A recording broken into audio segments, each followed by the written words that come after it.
honor para nós estar para aqui agora aqui na Paulus School, São Paulo School, onde arriba 26 de setembro, nós aqui Kiwanis Club de San Nicolás, a charter para sponsor é São Paulo Club K-Kids.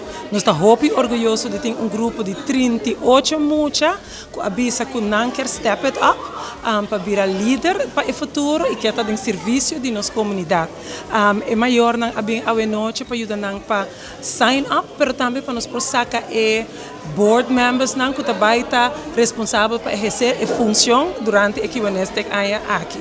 Eu quero dar a oportunidade a minha vice-president para explicar um pouquinho mais sobre o que é essa encerrada. Nós estamos muito contentes que nós temos K-Kids Club assim grande, mas também assim apaixonado de São Paulo School, uma escola de San Nicolás, que vai servir nossa comunidade e eigenlijk para Hayanang mesmo virar líder do futuro e conjuntamente com o Builders Club de Filomena Colégio Mavo, que é um sister club nós também suportamos, sostenemos durante a ano aqui e nós também fazemos muito para a escola, para a comunidade e também para a mesa eigenlijk, para desenvolver a mesa. A iniciativa de K-Kids Club é bem door com o líder da comissão de Chiquito Caba.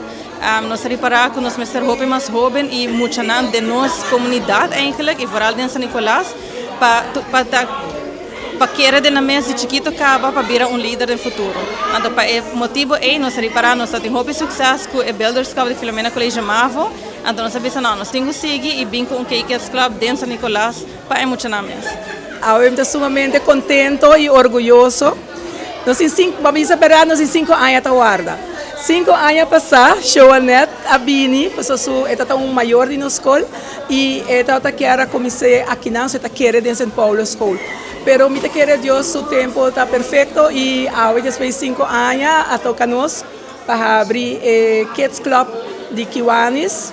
Então nós estamos sumamente orgulhosos, porque me quer a oportunidade para emocionar, por demonstrar que tudo está sim na escola para praticar back da comunidade, maneira tudo 21st century skills, maneira criatividade, comunicação, colaboração, seja o qual não está ensinando agora aqui em classe e agora aqui não vai praticar também.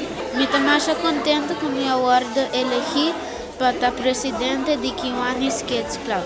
Me estou seguindo bem na direção aqui e guia minha comunidade como muito não. Me estou muito contente com a vota para mim para a posição aqui.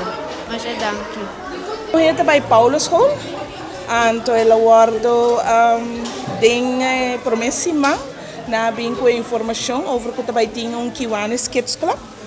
Então, eu estava muito interessado. Então, eu como maior me suporte esse. Dus eu comecei o processo para escrever etc. Então eu me decidi, ok, nós estamos bem. Então me dá algo muito leuk sobre para conscientizar e emocionar a nossa comunidade, o trabalho da comunidade e que não como muito significa também de nossa comunidade. Dus para mim é algo muito leuk que Paulo sabia. Paulo é o escola campeão. Dus.